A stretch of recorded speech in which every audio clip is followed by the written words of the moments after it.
यदि इस साल आपने मणिमहेश यात्रा जाने का प्लान बनाया है, आपने सोचा है कि आपको मणिमहेश यात्रा करनी है, तो आपको भरने होंगे हिमाचल प्रदेश की सरकार को 100 रुपए एक आदमी को। यानी कि अगर आप परिवार के 5 आदमी जाते हैं तो आपको 500 रुपया भरना होगा। और वो भरना किस लिए है? इको डेवलपमेंट की अगर हम बात करें, भरमौर में मीटिंग हुई इको डेवलपमेंट विभाग की और फॉरेस्ट विभाग के बीच में एक मीटिंग हुई जिसमें डीएफओ साहब भी थे। उन्होंने निर्णय लिया है कि सभी यात्रियों से 100 रुपया एक यात्री से वसूला जाएगा। यानी कि आप अंदाजा लगाइए कि भगवान भोलेनाथ जी से मिलने के लिए आपको 100 रुपए का भुगतान करना होगा। आप जम्मू कश्मीर की अगर बात करें तो जम्मू कश्मीर में मां वैष्णो देवी की यात्रा पर जब आप आते हैं तो क्या आपने कभी वहां पर पैसे भरे हैं? क्या हिमाचल प्रदेश की सरकार इतनी गरीब हो गई है, इतने हालात खस्ता हो गए हैं हिमाचल प्रदेश सरकार के कि अब वो यात्रियों से पैसे वसूल करेगी, 100 रुपया लेगी इको सिस्टम के नाम पर, इको के नाम पर कि इको डेवलपमेंट साफ सफाई के लिए? तो ये मेरे हिसाब से और यात्रा जितने लोगों ने भी यात्रा करने जाना उनके हिसाब से ये उनके लिए गलत है। आप हिमाचल प्रदेश सरकार की अगर बात करें तो पिछले साल जिन यात्राओं ने यात्रा अगर की है तो आप कमेंट करके बताइएगा कि पिछले साल क्या हालात थे पूरी यात्रा के। मैं खुद गया था। मणिमहेश से लेकर नीचे भरमौर तक की अगर हम बात करें या हम हड़सल तक की बात करें, प्रशासन का एक आदमी वहां पर नहीं था।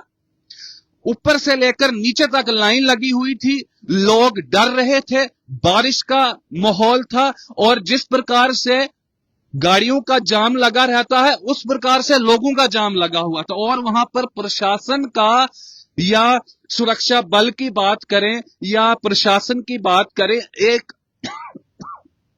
क्षमा चाहता हूं, एक भी वहां पर ना प्रशासन के आदमी थे ना ही वहां पर सुरक्षा बल आपको देखने के लिए मिले। ऊपर से लेकर नीचे तक, मणिमहेश से लेकर नीचे तक लोगों ने 24 घंटे कतारों में लगे रहे। 24 घंटे तक कतार में लोग लगे रहे। उसके पश्चात ऊपर से बारिश हो रही थी, लोग बिल्कुल स्लिपरी रोड, एक ही रास्ता, और आप इको विभाग के साथ मिलकर पैसे लेने की बात करते हैं। आप जब और जम्मू कश्मीर की बात करें या और मंदिरों की अगर आप बात करें तो कहां पर पैसे लिए जाते हैं? अगर आप पैसे लेते हैं तो क्या आप उतनी सुविधाएं यात्रियों को दे सकते हैं? क्या ऊपर जब आप मां वैष्णो देवी में आते हैं तो आपको चकाचौंध रास्ते, लाइटों का पूरा बंदोबस्त, ऊपर रहने के लिए आपको फ्री में सराय, भोजन आपको फ्री में, लंगर लगे हुए मिलते हैं। हालांकि मणिमहेश यात्रा में भी है। अगर आपको जो वहां पर प्राइवेट चाय वगैरह मिलती है बिल्कुल सस्ते रेटों पर, 15 रुपए का चाय का कप मिलता है और उसके आप 2 कप बना सकते हैं, बड़े कप में चाय मिलती है वहां पर। और 50 रुपए में आप रज कर पेट भरकर खाना खाते हैं। लेकिन मैं हैरान हूं कि 100 रुपए वो गरीब लोग कहां जाएंगे जो घर के 5 सदस्य आएंगे, 500 रुपए वो वहां भरेंगे भगवान से मिलने के पैसे। इतनी गरीबी आ गई हिमाचल प्रदेश की सरकार को। अलग अलग निर्णय लिए जाते हैं, कभी किसी बात के निर्णय लिए जाते हैं, कभी किसी बात के निर्णय। बहुत सारी परंपराएं हिमाचल अगर सरकार की बात करें या चंबा एडमिनिस्ट्रेशन की बात करें तो अलग अलग नीतियां खेली जाती हैं इस यात्रा के साथ। भद्रवा से यात्राएं जाती हैं। आप जानते हैं प्राचीन काल से भद्रवा में, क्योंकि भगवान भोलेनाथ जी और वासुकी नाग जी के पुराने संबंध हैं, भगवान वासुकी नाग जी के भगवान भोलेनाथ आराध्य हैं, इष्ट हैं, इसीलिए भद्रवा के वासी मणिमहेश यात्रा में प्राचीन समय से जाते आ रहे हैं। वो भद्रवा के वो लोग हैं जो पहले समय में 1.5 महीना पैदल चलकर वहां पहुंचते थे। एक महीना पैदल चलकर यात्रा में पहुंचे वो श्रद्धालु हैं। पूरे भारतवर्ष की बात करें, पूरे भारतवर्ष से लोग वहां पर यात्रा करने के लिए आते हैं। लेकिन इको इको विभाग की तरफ से और फॉरेस्ट वन विभाग की तरफ से अब आप कह रहे हैं कि हमने साफ सफाई का 100 रुपए लेने हैं। तो फिर सरकार क्या कर रही है? 2 या 3 महीने जो यात्रा चलती है, क्या सरकार के पास इतनी सरकार गरीब हो गई कि सरकार के पास साफ सफाई के लिए पैसे नहीं? और बाद में आप 100 रुपया लीजिए, लेकिन मेरी बात याद रखिएगा, मैं यात्रु जाने वाले उनसे बात कर रहा हूं, बाद में आपको ना वहां पर सुविधा मिलनी है और कचरा गंदगी वैसे की वैसी होगी, और वॉशरूमों की भी कोई सुविधा नहीं होती है वहां पर। पूरे सरोवर के चारों तरफ लोगों ने तो शौचालय शौच करने जाना ही है ना, लोग तो जाएंगे ही, लेकिन ना ही वहां पर वॉशरूमों की वैसी सुविधा है। लाखों की तादाद में वहां लोग जाते हैं और मुश्किल से 10 से 12 वहां पर शौचालय देखने के लिए मिलते हैं, और लाखों के हिसाब से। मैंने आपको कहा कि 24-24 घंटे तक लोग लाइनों में लगे रहे जनाब। मैं उस लाइन में था और स्ट्रेट लाइन पर ही उसकी खबर भी चली थी। आप जाके देखिएगा, पिछले साल यात्रा में जन्माष्टमी वाले दिन की बात है, स्ट्रेट लाइन पे खबर चली थी कि मणिमहेश यात्रा में कोई प्रशासन का कोई आदमी नहीं है। जो यात्री हैं उनसे उनको कोई लेना देना नहीं है, वो जिए या मरे। बहुत बड़े बड़े पहाड़ हैं, बहुत रिस्की जगहें हैं, कोई वहां पर और ना लाइट का बंदोबस्त, ना किसी बात का बंदोबस्त, ना रुकने का बंदोबस्त, ना ऊपर जाके कंबलों का बंदोबस्त। और एडमिनिस्ट्रेशन ये तक नहीं देखती, प्रशासन ये तक नहीं देखता कि आज वहां पर भीड़ है, और वहां के जो निवासी हैं जिन्होंने वहां पर रहने का बंदोबस्त रखा होता है, जो एक आदमी के 200 रुपया लेते हैं, वो एक आदमी से 2-2 हजार रुपया लेते हैं, जिस समय में यात्रा ज्यादा बढ़ जाती है, रश ज्यादा बढ़ जाता है। ये हालात हैं। तो एडमिनिस्ट्रेशन क्या कर रही है? मैं चंबा के डीसी से पूछना चाहता हूं, डिस्ट्रिक्ट मैजिस्ट्रेट से पूछना चाहता हूं कि जनाब आप क्या करते हैं, आप कहां होते हैं उस समय? क्या आपको पिछले साल का वाकई याद है कि यात्रा जो ट्रेडिशनल तरीके के साथ पैदल एक एक महीना चलकर अपने कांधों पर त्रिशूल, भगवान भोलेनाथ जी की छड़ियां लेकर वहां पहुंचते, उनके लिए वहां पर जगह नहीं थी? उस जगह के भी आप बात छोड़िए।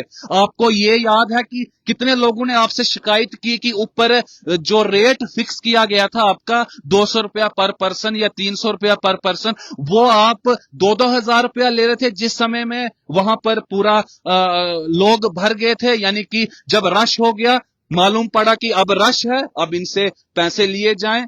मैं सिर्फ भद्रवाह की, ये जम्मू कश्मीर की बात नहीं कर रहा हूं, मैं विभिन्न भारत के स्टेट्स की या यूटी की बात कर रहा हूं, जहां से लोग मणिमहेश भगवान भोलेनाथ जी के 5 कैलाशों में से एक कैलाश जो है, भगवान भोलेनाथ स्वयं वहां पर विराजते हैं। तो थोड़ा सा उनसे डरिए और 1995 को याद कीजिएगा। जब जब धरती पर धर्म घटता है ना, जब जब ऐसे काम होते हैं, फिर उसकी वो दिखाई देता है उसका प्रकोप। तो उनको प्रकोप में नहीं लाइएगा। और ये जो 100 रुपए का आपने और 5,000 रुपए का आपने रखा है कि जो गंदगी फैलाएगा उससे 5,000 रुपए का जुर्माना लिया जाएगा। हाँ, उससे 5 नहीं, उससे आप 10,000 लीजिए। अगर कोई गंदगी फैलाता है उससे आप 10,000 लीजिए। लेकिन ये जो 100 रुपया आप एक यात्री से ले रहे हैं, गरीब यात्री भी वहां जाते हैं, उनसे आप 100 रुपया लेंगे कि हम इसकी यहां पर साफ सफाई करेंगे। तो जनाबन 100 रुपया भी आप लेंगे, मुझे मालूम है, और बाद में सफाई भी नहीं होगी, ये भी मुझे पूरा मालूम है। और डीसी साहब थोड़ा सा इसके ऊपर, चंबा डीसी जो है वो इसके ऊपर ध्यान दें और यात्रा को अच्छे तरीके के साथ चलाएं।